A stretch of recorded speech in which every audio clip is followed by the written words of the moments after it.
Hey guys, welcome back to Let's Play Shadow Hearts Covenant. Last time, in the 100th episode, we defeated the great King Solomon and then decided to not cheese him and got absolutely slaughtered, just to show you how difficult that fight can be if you're not prepared. This time, with all of the side quests finally done, the Asuka stone platform awaits us, and we can head on in. Let us go and finish this once and for all. I wasn't sure how many episodes this LP was going to take. I was surprised to see it get over 100. We won't be over by too much. But here it is.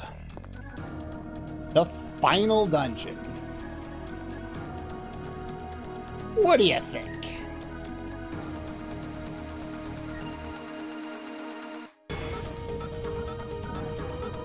Blocked by a huge crystal, huh? We can't get up any higher. There's a shiny thing over there.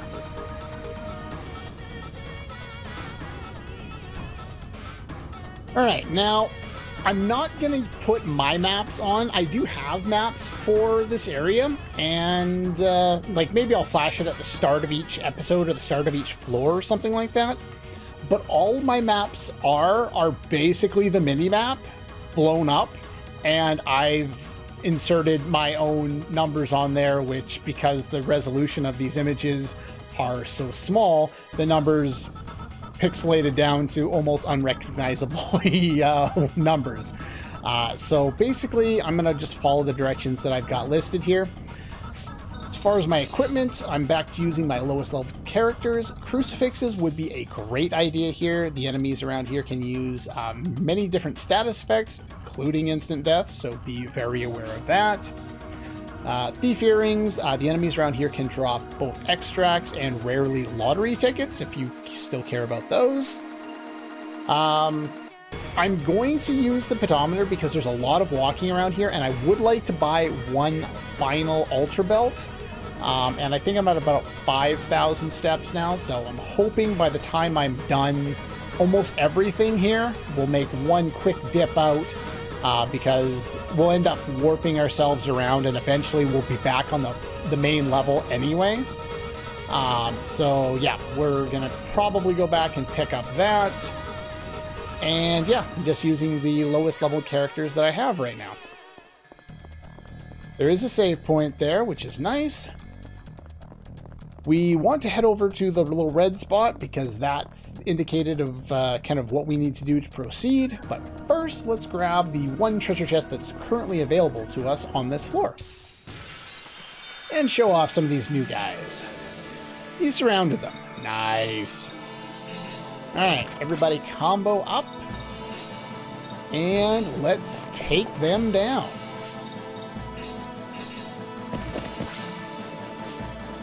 All right, we got Lion Dog and Hino Gakutsuchi. Words are hard. I'm not going to try anymore. Let us have you annihilate this guy, because I know you can do that. This guy here is, well...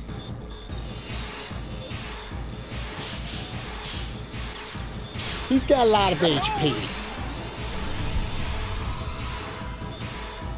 I still love, that's one of my favorite spells for him. Even though it's only the level 2 spell, it's absolutely fantastic. Rest magic.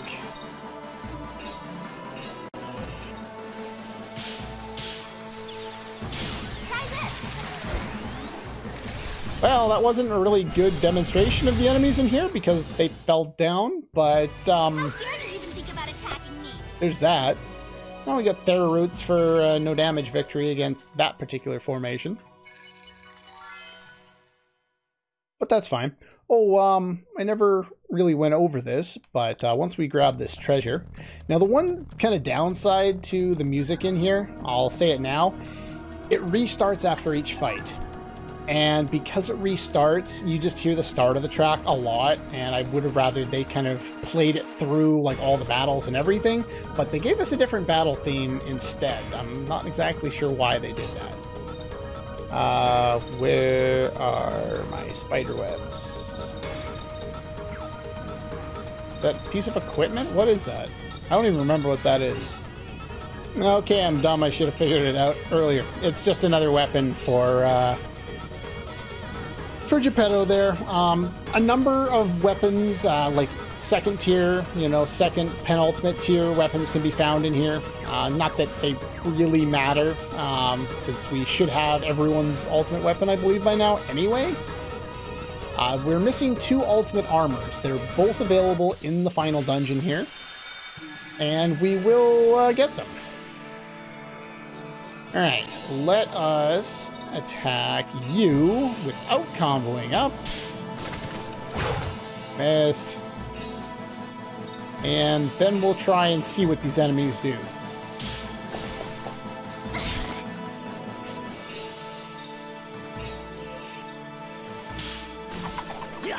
Look at that damage.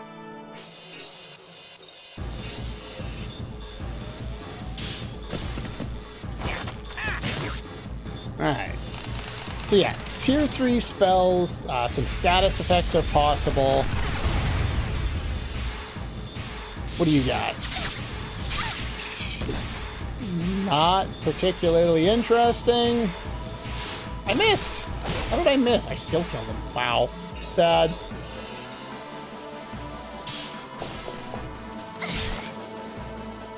But yeah, the enemies aren't particularly special around here. For a final area, they're not all that interesting. And the other thing that I had started talking about and then forgot about because I was doing other things and talking about other things is Yuri. Fusion. I have leveled up everything else except for this guy. And there was a final level after the ones I showed you before, and that's learned at level 9. Thanatos. Appropriate name. For an evil guy, trying to destroy the world. So yeah, linear attack. Not a big fan of linear attacks, especially when they hit multiple times, but it's there.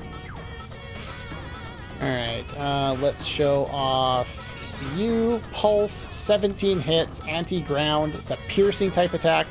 Actually kind of nice. I don't really know what it looks like because by the time I get access to it, because I don't work on the light fusion typically, I already have much better and I never bother to look at it. Anti-air, large, circular, 8 hits, storm. Inferno we already saw. Hail, 10 hits, single. It's one of the few that only targets a single, not a particularly useful one. And strike is a single hit. And yeah, that's pretty much all of that. We already saw your final one, which was Die Scumbag.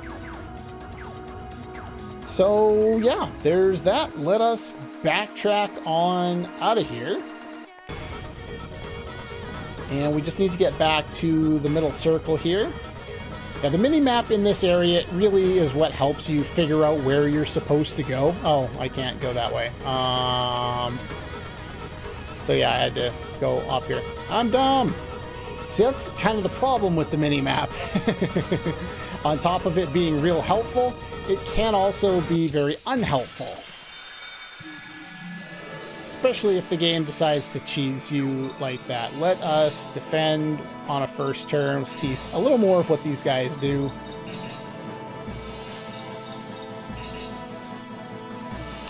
More red cradle. Pretty basic.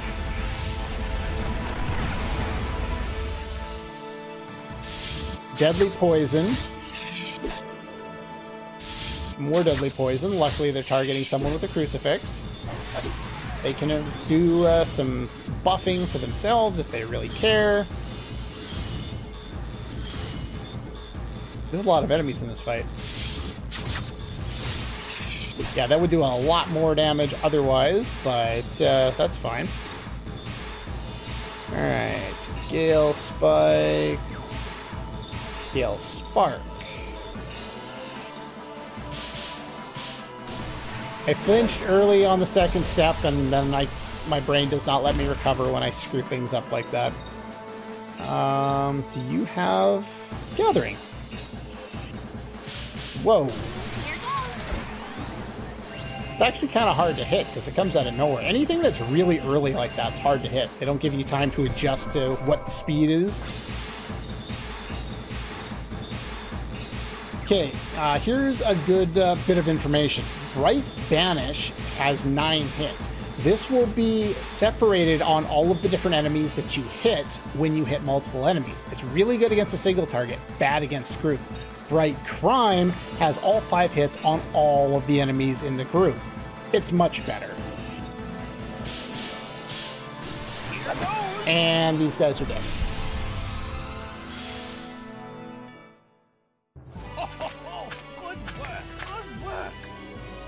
This dungeon will take a while. It is no short dungeon.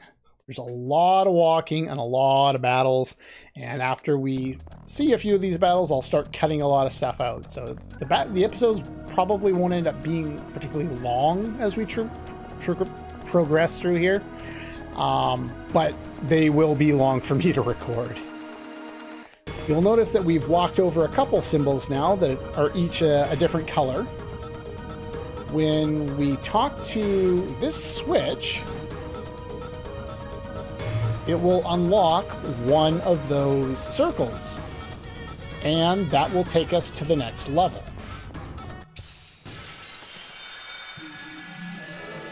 They're also marked individually on the map, which makes it a little bit easier, at least for us to kind of see. You attack that one.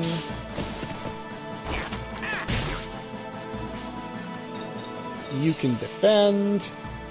We'll have you attack that one, since we already know what you do. Apparently it's Red Cradle every time. I think he's the one with instant death, though. Energy Charge. His physical attacks hurt. We'll block our way through here to reduce the damage, but I do want to at least show what he does. Petrification. Yeah. Be careful of the enemies in here. You should be able to knock them down at this point pretty much before they get a chance to do anything. The game has gotten pretty easy toward the end here. You know, we're fast enough and strong enough with our spells to one-shot most enemies that aren't those little, you know, those big guys. But they can do a bunch of damage to you and knock your characters down pretty quickly if you give them the chance. So basically, don't miss the ring. Miss the ring and have a bad day. Let's go up to the second level. And we are now on the second level, so let's go up here and then hang a right. Again, I'll give you that quick little shot of the map that I have, but basically just follow along with me and we'll get access to all of our chests here in order. Oh, we have new enemies. I was just about to pause things up. If I remember, they have specific enemies on specific floors. I end up seeing the first group of enemies more than anything else, but that's because I think we spend more time on the first floor than other floors. Let's see what you guys do. Okay, these are the guys that do the instant death. Now, blocking will not protect us from instant death, and Blanca is not protected. But if I'd done resist instead of block, it would have protected me. But so yeah, these guys can do instant death. Let's beat them up. They do have a decent amount of HP from what I recall. Let's go for Blanca here. I almost missed that because I'm bad. Anastasia.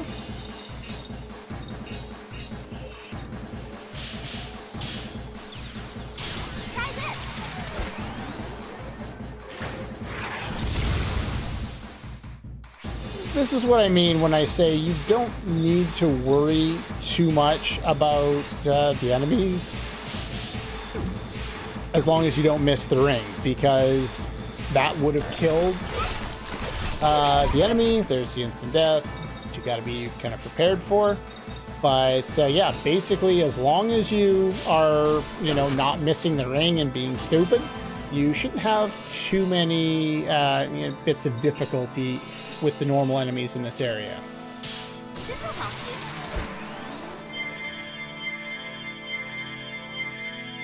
Just throw out an art cure every once in a while.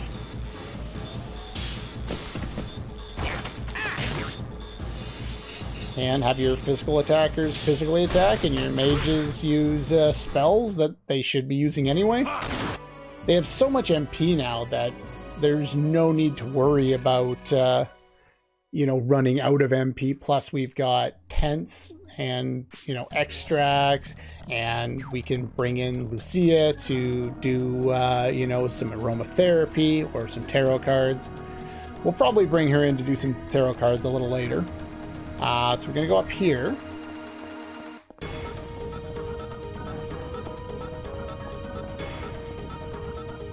And I believe, yeah, see, you can... Oh! Do I want to do this yet? Yeah, we'll do that after. Some of these are blocked off. That's the one thing my maps kind of show a little bit better, is they show where the platforms are blocked off.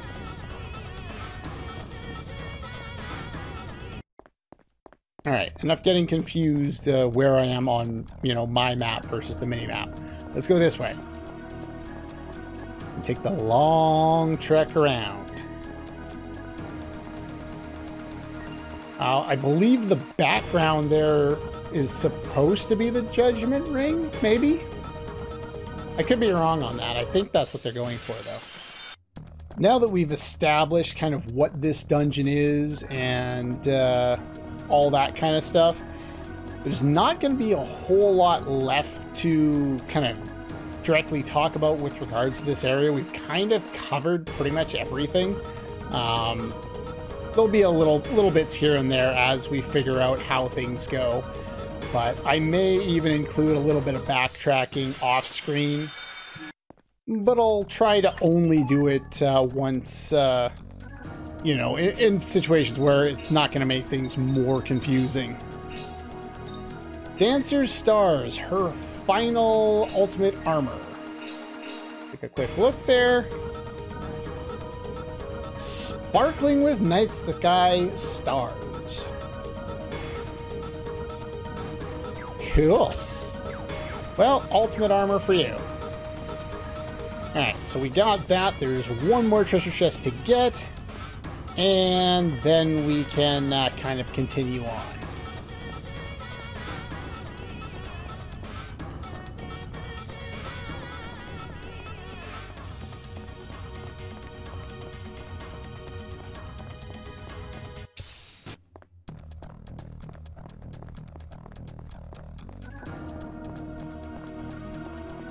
Not exactly sure what to say at this point. That's why I was so quiet there for a minute. I'm trying to figure out what exactly I should talk about. Like, the only thing left in my notes is explanation of how to do this dungeon, and then me talking, you know, some of the notes I wanted to mention with regards to the ending. So yeah, I obviously don't want to be talking about that because that's kind of spoiler stuff.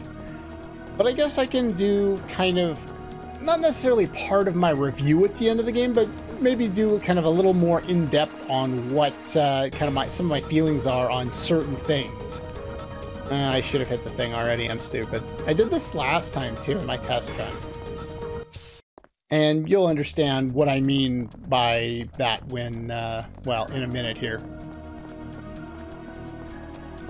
So basically, we're going to get this chest, and then I will end up doing the backtracking here. We're going to go back to the middle, which is pretty simple. We just follow the same path. You kind of already saw it.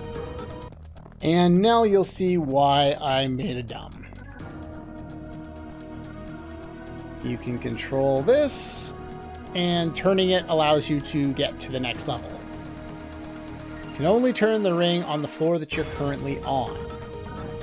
Well, let's turn it.